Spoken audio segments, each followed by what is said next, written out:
2025-2026 অর্থবছরে ব্যক্তি শ্রেণীর করমুক্ত আয়সীমা বাড়িয়ে 4 লাখ টাকা করার সুপারিশ করেছে সিপিডি।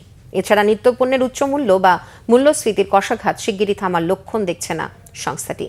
ভঙ্গুর আর্থিক খাত, রাজস্ব ঘাটতি আর বিদেশি ঋণ পরিশোধের চাপ থাকায় বাংলাদেশ ব্যাংক জুলাইয়ের মধ্যে মূল্যস্ফীতি কমিয়ে আনতে পারবে না বলেও শঙ্কা সংস্থাটির গবেষকদের। শুভ মাহফুজের রিপোর্ট। রবিবার ধানমন্ডির নিজস্ব কার্যালয়ে 2025-26 অর্থবছরের বাজেট সুপারিশ তুলে ধরে বেসরকারি গবেষণা প্রতিষ্ঠান centre for policy dialogue CPD. সংস্থাটির গবেষকরা বলেন, ভঙ্গুর আর্থিক খাত, বিদেশি ঋণ পরিশোধের চাপ এবং নির্ধারিত লক্ষ্যের চেয়ে 1,05,000 কোটি টাকার রাজস্ব ঘাটতি নিয়ে এমনিতেই বিপাকে অন্তর্বর্তী সরকার। তার উপর রয়েছে ভূরাজনৈতিক অস্থিরতা।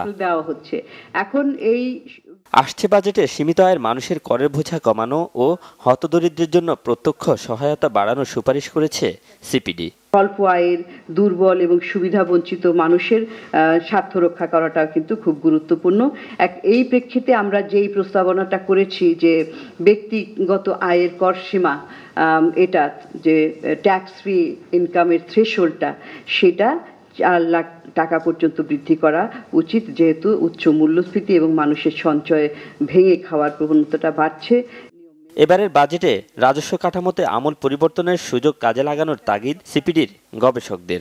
অনেক দিন থেকে এই যে রাজস্ব নীতিমালা প্রণয়ন এবং রাজস্ব যে বাস্তবায়ন, এটাকে পৃথক করার, এটা একটা প্রস্তাব কিন্তু অনেকদিন ধরে ছিল, কিন্তু বিভিন্ন কারণে এটা বাস্তবায়ন করা যায় না। এখন কিন্তু একটা বড় সুযোগ আসছে যে আমাদের এই নীতিমালা, যেটা নাকি ট্যাক্স পলিসি, আর বাস্তবায়ন যেটা ট্যাক্স অ্যাডমিনিস্ট্রেশন, এটাকে ভাগ করার। অর্থনীতির ভিত শক্তিশালী করতে ক্ষুদ্র ও মাঝারি খাতের কর কাঠামো পুনর্বিবেচনার তাগিদ দেন গবেষকরা। আমাদের এখানে কিছু কর নীতিতে পরিবর্তন আনতে হবে। বিশ্ব বাণিজ্য সংস্থার নিয়ম এবং বাধ্যবাধকতা যেগুলো রয়েছে তার সাথে সামঞ্জস্যপূর্ণ যে কর নীতিমালা, সেগুলো আমাদেরকে আস্তে আস্তে সেগুলি পরিপালন করতে হবে। স্বাস্থ্য শিক্ষা খাতে বরাদ্দ বাড়ানোর পাশাপাশি জুলাই আন্দোলনে হতাহতদের পরিবারকে সহায়তা ও শিক্ষাবৃত্তির ব্যবস্থা করতে বাজেট বরাদ্দের প্রস্তাবও দিয়েছে সিপিডি।